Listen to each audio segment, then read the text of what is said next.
Hello সিএফসিয়ান, তোমাদের মধ্যে অনেকের একটা অত্যন্ত অপ্রিয় সাবজেক্টের নাম হচ্ছে বায়োলজি। আজকে আমরা সেই জঘন্য সাবজেক্টের একটা অধ্যায় কিভাবে দ্রুত শেষ করা যায় সেটা নিয়ে আলোচনা করার চেষ্টা করব। তো অনেকেই অনেকভাবে পড়ে থাকো, সবভাবেই ঠিক আছে, তবে আমার কাছে যে সিকোয়েন্সটা সবচেয়ে কার্যকর মনে হয়েছে সেটাই আমি একটু উপস্থাপন করার চেষ্টা করব। তো দেখো, প্রথমেই সবাই কি করো, একটা ক্লাস করো, একাডেমিক ক্লাস, হয়তো বা অফলাইনে করো, অনেকে অনেকে অনলাইনে করো। তবে আমি বলবো প্রথমেই কেউ ক্লাস করতে যাও না, প্রথমে কি করবো, বই পড়বো। কি, বুক রিডিং।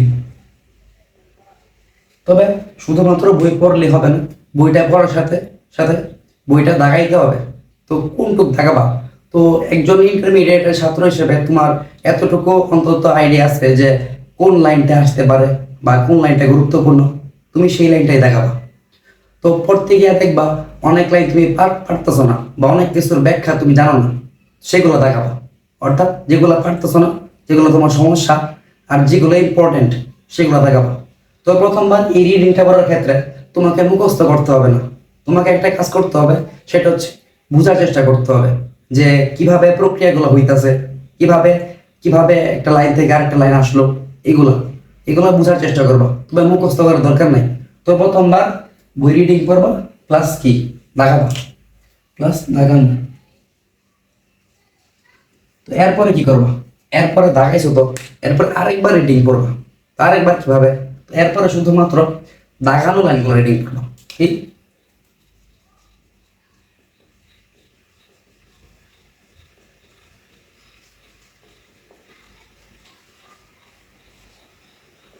তো এরপরে শুধুমাত্র বাংলা রিডিং পড়বা। তো এই সময় একটু আগের বারের তুলনায় একটু বেশি জোর দিয়ে পড়বা, একটু মনে রাখার চেষ্টা করবা। তবে কোনো কিছু না বুঝলে স্কিপ করবা, এত একবারে মানে মুখস্থ করতে হবে ব্যাপারটা এরকম না। আস্তে আস্তে আমরা দেখবো যে পরবর্তীতে আমরা কি করবো। তো প্রথমে বই রিডিং পড়লাম, দাগাইলা, এরপরে শুধুমাত্র দাগানো লাইনগুলো পড়লাম। তো এতে কি হইলো, তোমাদের একটা ধারণা হইলো বইয়ের মধ্যে কি কি আছে, কোন কোন শব্দটা বইয়ের মধ্যে আছে, কোন কোন লাইন বইয়ের মধ্যে আছে, কোন কোন টপিক বইয়ের মধ্যে আছে। তো এখন তোমরা কি করবো, ক্লাস করবো, ক্লাস। কিন্তু এই ক্লাসটা হইতে হবে অবশ্যই মেইন বইয়ের উপর, কি মেইন বই ভিত্তিক।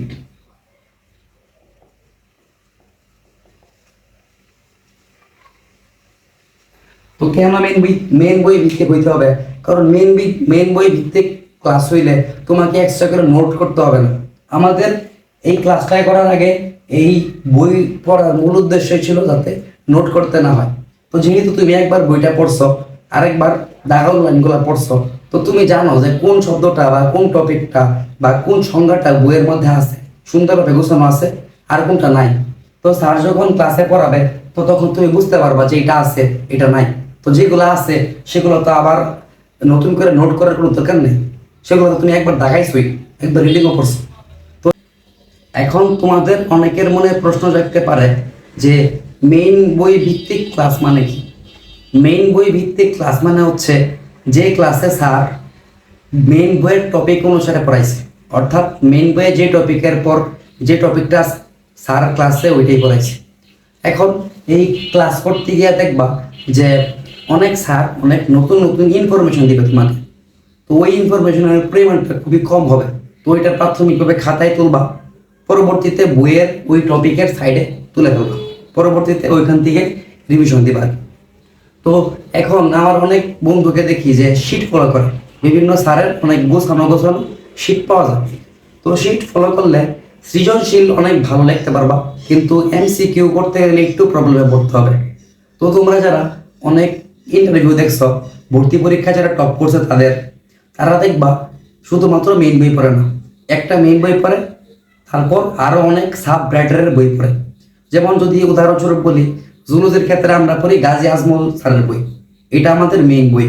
তো তার আগে করে গাজী আজমল তো পড়ে, তারপর আবার আজিবুর রহমান, আব্দুল আলী, মাজেদা ম্যাডামের মানে মাজেদা বেগম ম্যাডামের বইও পড়ে। তো তারা কিন্তু একটা বই পড়তেছে, আরো বই পড়তেছে। তো তোমরা কি করতেছো, একটা বইরে আরো ছোট করে শিট বানাইতেছো। তো ওই শিট পড়া যাবে না, বা যদিও তুমি শিট পড়ো, তাহলে এমসিকিউর জন্য আলাদা করে বইটা পড়তেই হবে। তো শিট পড়তে পারো, কিছু ক্ষেত্রে শিট পড়া প্রযোজ্য। যেমন ধরো কোনো একটা বইয়ে একটা টপিক অনেক কঠিন, সেটা তুমি বুঝতেছো না বা গোছানো আকারে দেওয়া নেই। যেমন ধরো ডিএনএ রেপ্লিকেশন, এটা আমাদের বইয়ে অনেক বিস্তারিতভাবে দেওয়া, তো এতটা তো আসলে সৃজনশীলে লেখা সম্ভব না। তো তখন তুমি শিট থেকে পড়তে পারো, কিন্তু মেইন বইটা পড়তে হবে, কারণ এমসিকিউ আসে, এমসিকিউ তো মেইন বই দিয়েই করবে। মেইন বই পড়ার পরে আবার অন্যান্য রাইটার পড়তে পারো অথবা নাও পড়তে পারো। তো দেখো এখানে আমরা কি করলাম, বই রিডিং করলাম, বইটা দেখানো লাইনগুলো পড়লাম, তারপর মেইন বই ভিত্তিক ক্লাস করলাম। এখন ক্লাস করার পরবর্তীতে কি করতে হবে, তো ক্লাস করার পরে আবার বই পড়তে হবে, আবার রিডিং দিতে হবে। এখন যে রিডিংটা দিবা সেটা হবে শুধুমাত্র দাগানো লাইন, এবং খুব তাড়াতাড়ি পড়তে হবে। এখন আর আগের মতো তোমার সময় লাগবে না পড়তে গেলে। একবার রিডিং করার পরে এখন আসো সবচেয়ে গুরুত্বপূর্ণ ধাপ, এটা হচ্ছে এমসিকিউ সলভিং।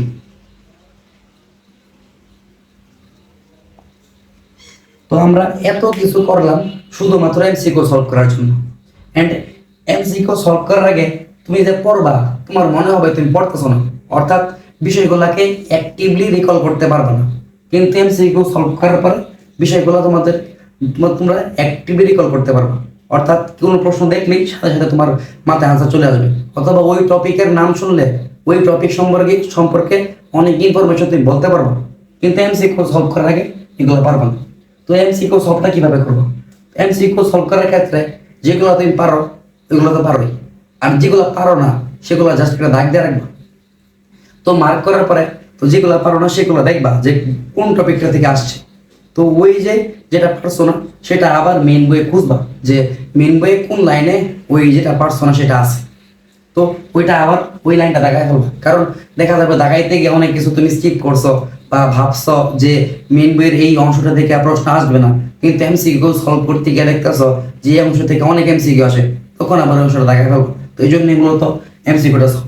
তো এই এমসিকিউ সলভ করা পর্যন্ত তুমি যদি মানে কাজটা কমপ্লিট করতে পারো, তখন তোমার পড়া হয়ে গেছে। এই অধ্যায় সম্পর্কে তোমার যতটুকু জানার ছিল ততটুকু জানা হয়ে গেছে। এখন অনেকে প্রশ্ন করতে পারো যে সৃজনশীল কি পড়া লাগবে না, তো সৃজনশীল অবশ্যই পড়া লাগবে, তবে শুধুমাত্র প্রশ্নটা দেখবা, উদ্দীপকটা বুঝবা তাহলেই হবে। উত্তরটা মানে গাইড বা টেস্ট পেপার থেকে পড়ার কোনো দরকার নেই, উত্তরটা পারবা মেইন বই থেকে।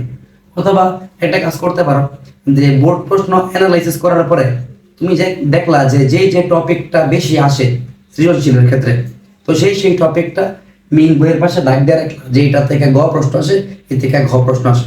তো মেইন বই রিডিং করার সময় ওইগুলো একটু জোর দিয়ে পড়লাম, ভালো করে পড়লাম, বুঝতে পারছো? তো এই পর্যন্ত যদি করতে পারো তাহলে আশা করি অনেকটা কমপ্লিট হয়ে যাবে। তো এখন অনেকে বলতে পারো যে রিভিশন কিভাবে দেব।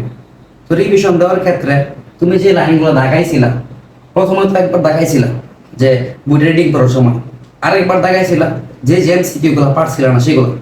তো এই দাগানো লাইনগুলো পড়বা, আর যে এমসিকিউ সলভ করতে সমস্যা হয়েছিল সেই এমসিকিউ গুলো একবার পড়বা। তো এতটুকু যদি তুমি পড়ো তার মানে তুমি পুরো অধ্যায়টা পড়া হয়ে গেছে, কারণ আগের গুলো তো তোমরা স্কিপ করছো, যে লাইনগুলো তোমরা মানে দেখাইছিল না ওইগুলো তো তোমরা আগেই পারো, বা ওইগুলো থেকে প্রশ্ন আসার মতো ছিল না বা প্রশ্ন পাও নাই। তো এতটুকু যদি তুমি পড়ো তাহলে তোমার রিভিশনটা ভালোভাবে হয়ে যাবে। আর রিভিশন দেওয়ার সময় একটু বইয়ের যে চিত্রগুলো আছে চিত্রগুলো বেশি করে ফোকাস দিয়ে পড়বো, কারণ অনেক সময় দেখা যায় যে বোর্ড প্রশ্নে এমন এমন চিত্র দিছে, কি দিছে বোঝা যায় না, সাদা কালো মানে ফটোকপি করে দেয়, তো একটু নষ্ট হয়ে যায় চিত্রগুলো। ওই চিত্রগুলো বোঝার জন্য মেইন বইয়ের যে চিত্রগুলো আছে সেগুলো ভালো করে পড়তে হবে। তো এই ছিল মূলত মানে প্রসেসটা। এই প্রক্রিয়াটা ফলো করলে তোমরা যে কোনো একটা চ্যাপ্টার খুবই দ্রুত শেষ করতে পারো। তো দ্রুত কিভাবে, এটা কিন্তু বেশি সময় লাগবে না। দেখো এখানে বই রিডিং করতে কত সময় লাগবে দাগাইতে, সর্বোচ্চ 1 ঘন্টা বা 2 ঘন্টা।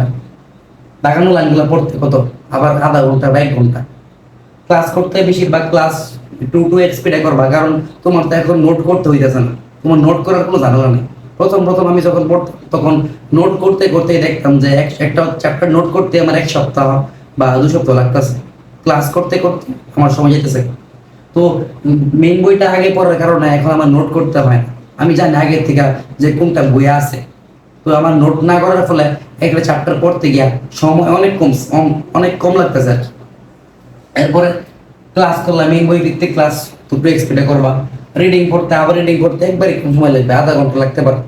এমসিকিউ সলভিং করতেও বেশি সময় লাগবে না, একবারে কম। তো পুরো প্রসেসে দেখা যাবে যে একটা অধ্যায় তুমি 1 সপ্তাহের মধ্যে খুব ভালোভাবে কমপ্লিট করতে পারতেছো। অফলাইনে যারা পড়ো তাদের ক্ষেত্রে দেখা যায় যে যাতায়াত সময় লাগে 1 ঘন্টা, আবার একটা চ্যাপ্টার প্রায় 1.5 মাস বা 2 মাস ধরে পড়া। তো একটা চ্যাপ্টার শেখার জন্য তোমার ক্লাস করতেই সময় যায় প্রায় কত, দেখতে গেলে 2 মাস হয়, অর্ধেক সময় মানে একদিন পরে পরে তো ক্লাস করো, অনেক সময় যায় প্রায় 30 ঘন্টা, এরকম 30 ঘন্টা বা 40 ঘন্টা একটা অধ্যায় শুধুমাত্র এই ক্লাস আর নোট করতেই যাইতেছে। আবার নিজে তো পড়তে হবে, কিন্তু এই প্রসেস যদি ফলো করো তাহলে খুব কম সময়ে তুমি একটা চ্যাপ্টার কভার করতে পারবে। তো আমার গ্রুপে আমি এই কয়েকদিন পরে কিছু ক্লাস দেওয়ার চেষ্টা করব বায়োলজির উপর। এখন একটু আমার গলায় সমস্যা, প্লাস আমার ইয়ার চেঞ্জ পরীক্ষা চলতেছে, তো এই জন্য ক্লাসগুলো দিতে পারছি না। তো তখন যে ক্লাসগুলো দিব তো সেগুলো চাইলে কেউ করতে পারো।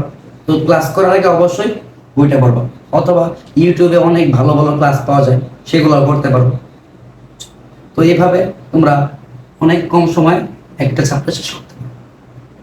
আমি কথা বলতে পারতেছি না, গলাটা নষ্ট হয়ে গেছে। এই আজকের ভিডিও এই পর্যন্ত।